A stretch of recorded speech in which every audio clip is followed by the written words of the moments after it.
Hey, Earth Angels. Yes, today is all about let go and let God. We're in this world, but not of the world. And yes. Hear this? By that I don't mean that you just go through it mechanically and have your thoughts elsewhere. I mean a complete participation, but still detached. And the difference of the two attitudes is this. On the one hand, there is a way of being so anxious about physical pleasure, so afraid that you won't make it, that you grab it too hard, that you just have to have that thing. And if you do that, you destroy it completely. And therefore, after every attempt to get it, you feel disappointed. You feel empty, you feel something was lost. And therefore you want it again. You have to keep repeating, because you never really got there. And it's this that is the hang-up. This is what is meant by attachment to this world, in an evil sense. But on the other hand, pleasure in its fullness cannot be experienced when one is grasping it. I knew a little girl to whom someone gave a bunny rabbit. She was so delighted with the bunny rabbit and so afraid of losing it that taking it home in the car, she squeezed it to death with love. And lots of parents do that to their children. Wow. And lots of spouses do it to each other. They hold on too hard. And so take the life out of this transient, beautifully fragile thing that life is. To have it, to have life, and to have its pleasure, you must at the same time let go of it. And then you can feel perfectly free to have that pleasure in the most gutsy, rollicking, earthy, lip-licking way. One's whole being taken over by a kind of undulative, convulsive ripple, which is like the very pulse of life itself. This can happen only if you let go. If you are willing to be abandoned.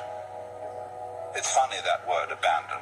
We speak of people who are dissolute as being abandoned, but we can also use abandon as a characteristic of a saint. A great spiritual book by a Jesuit father is called Abandonment to the Divine Providence. There are people like that who just aren't hung up. They are the poor in spirit. That is to say, they spiritually are poor in the sense they don't cling on to any property. They don't carry burdens around. They're free. A free spirit.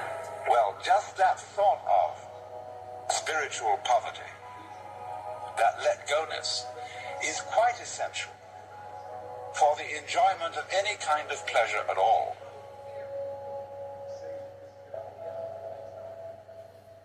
Amazing. So, the concern of Buddha as a young man, the problem he wanted to solve, was the problem of human suffering. And so, he formulated his teaching in a very easy way to remember. All those Buddhist scriptures are full of what you might call mnemonic tricks, numbering things in such a way that they're easy to remember. And so he summed up his teaching in the form of what are called the Four Noble Truths. And the first one, which because it was his main concern, was the truth about dukkha. Dukkha, suffering. The next thing that comes up, the second of the Noble Truths, is about the cause of suffering. And this in Sanskrit is called Trishna.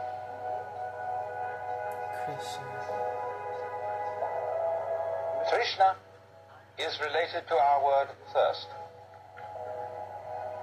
It's very often translated desire. That will do. Better perhaps is craving, clinging, grasping, or even, to use our modern psychological word, blocking. And When, for example, somebody is blocked and dithers and hesitates and doesn't know what to do, he is, in the strictest Buddhist sense, attached. He's stuck. But a Buddha can't be stuck. He cannot be phased. He always flows, just as water always flows, even if you dam it. The river just keeps on getting higher and higher and higher until it flows over the dam. It's unstoppable. Now, Buddha said then, dukkha comes from Trishna. You all suffer because you cling to the world. So here is my 3-step retirement formula. We don't use that word retirement because no one retires. That's just the word that they use to make you think, that you retired. But you didn't, because if you say that word, tire, again and again, I tire, you never retire, because people are still working. And you'll always work. I don't care who you are. So, yes, the message tonight for you, Earth Angels: let go and let God. Let Him take all of your heaviness and cast your cares upon Him. All of it. All of the burdens. So yes, let